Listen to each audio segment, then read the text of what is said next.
Hello children, welcome back to our concluding part of the lesson What Books and Burials Tell Us. Now children, till last class we have studied that how the archaeologists discovered the skeletons of males, females and even children. Right, now it is easy to differentiate between the skeletons of adult people and a child depending on the size of the skeleton, right? But how did the archaeologists find or understand that the particular skeleton belonged to a male or a female?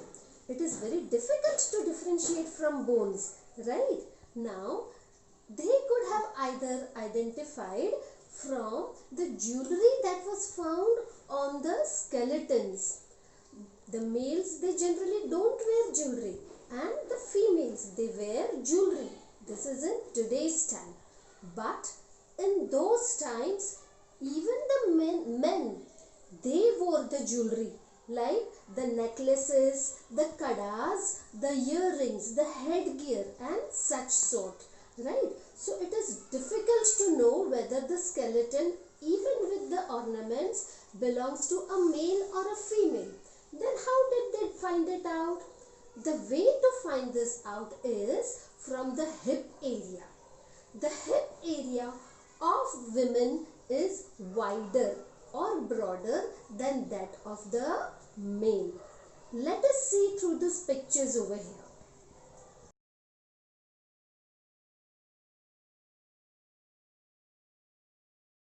Children, the archaeologists study the archaeological sources on base of modern science, right?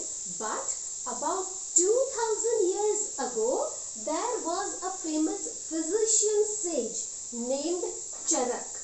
He wrote a book named Charak Samhita, and he is said to be the father of Ayurveda. He has given a detailed information about human body. He had in modern science we have studied that a human body has 206 bones, right? But Charak has counted and mentioned in Charak Samhita that human body has 360 bones. Now from where did these new bones come?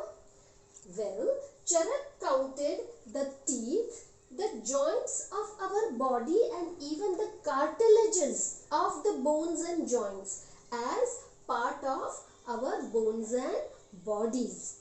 How advanced and how well knowledgeable the people of 1000 years before were. So far, we have known about some of the past events of history of our own country, India. Now let us have a small look at what happened during the same time period in our neighboring country, China. About 3500 years ago, there are first evidences of writing even in China. But the writing was done on bones, which are known as oracle bones. These oracle bones were used to predict future by the people, right? The kings used to ask various questions to the priestly people who used to write these oracle bones, right?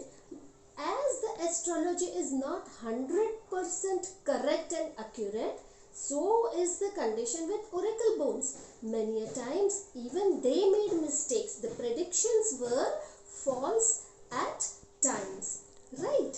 Now the kings of China, they were very much different from the kings of India. The Indian kings were common people who lived in common houses, wore common clothes and lived with common people and did the common ordinary work in which they were skilled, right? But in China, the kings lived in big palaces. They had large amount of wealth and money. They also had large decorated bronze vessels. Probably iron was still not identified by the Chinese people. And with this, we come to the end of this lesson, What Books and Burials Tell Us. We studied about the oldest book, the Rig Veda, which gave us the information about the social, economic, and political life of the people. It gave us the information about the battles and why they were fought. We came to know about the megaliths and the special burials at Inamgaon, important sages, rivers, agricultural products, etc. of that time period. Let us now match the columns of the exercise given in the textbook.